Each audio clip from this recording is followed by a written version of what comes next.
Um, es domāju arī, ka mums būtu jāatrod metodas, kādā veidā mēs veicinām eksporta rūpniecību, ieguldot gatavos rūpniecības parkos subsidētu infrastruktūru.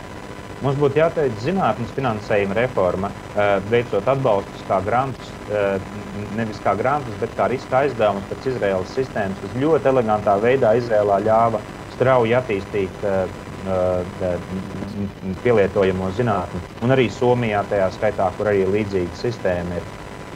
Es domāju arī, ka mums būtu jāveic nodokļu reforma, veicinot progresību un veicinot to, ka bagātie maksā vairāk, un pārbīdot naudu no nodokļus no ražošanas uz patēriņu.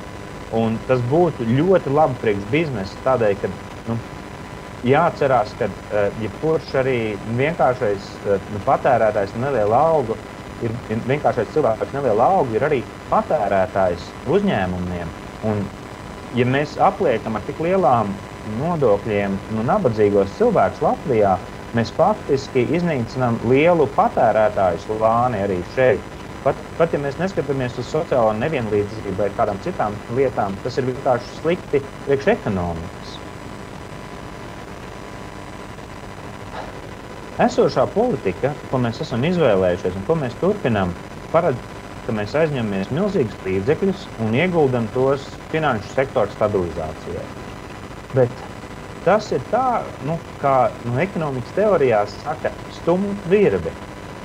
Tas nenoved ne pie kā, tas tikai rada tādu izlocījumu ar lielu naudu, kas neatgriežas atpakaļ ekonomikā, ko mēs arī praktiski tagad redzam.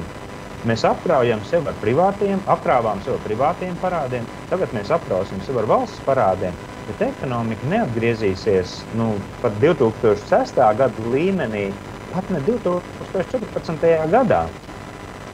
Mums vienalga nebūs nekādas prātīgas rūpniecības un darba vietu, un mēs nevarēsim arī neko izdarīt, lai stimulētu ekonomiku. Un tas ir, tā runāt būtu tīrs populisms, tādēļ, ka mums būs jāsamazina ekonomika nākamgad gadu, apgriežot pašiem savu budžetu. Ja mēs no otras puses devalvētu un konvertētu kredītus, mēs vienlaikus kompensējot banku zaudējumus, mēs varētu gan pēc būtības atrisināt kreditoru stāvokli, pēc būtības uzlabot banku stāvokli, radīt iespēju vilkt ekonomikas virvi, valsts uzņemties vadošo lomu, radīt iespēju attīstīt Latviju. Un ieguvēji gala rezultātā būtu pilnīgi visi, gan bankas, gan ārvalstu kreditori, gan Latvijas valsts, gan, protams, arī Latvijas cilvēki. Bez attīstības programmas, protams, devalvācija var būt spēcīgs, bet ļoti īslaicīgs instruments ar labvēlīgu iespēju uz maksimums var būt 5 gadiem. Bet kopā ar attīstības programmu, palīdzot cilvēkiem, attīrot cilvēku privātpersonu bilances, arī šo krīzi mēs varam pārvērst par lielāko Latvijas izaugsmes grūdienu. Mahatma Gandijs reiz teica, ka politiķa galvenais grēks ir politika bez principiem. Man citreiz liekas, ka runāšana, piemēram, par to, ka mums ir kaut kādas lietas jāievēro, lai būtu stabilitāte, vienlaikus aizverot acis, neskatoties uz to, kādu tas rada bezdarbu, kādu tas rada nabadzību, kā tas noved pie rūpniecības, zematīstības.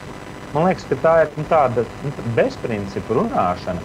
Tā nav politika, kas ir vērsta uz cilvēkiem, tā ir politika bez principiem. Tāpēc, ka politikai ar principiem būtu jābūt tādai, kas vēršas risinot praktiskas problēmas, nevis kaut kādai ļoti abstraktai, nedomājošai par cilvēkiem politikai.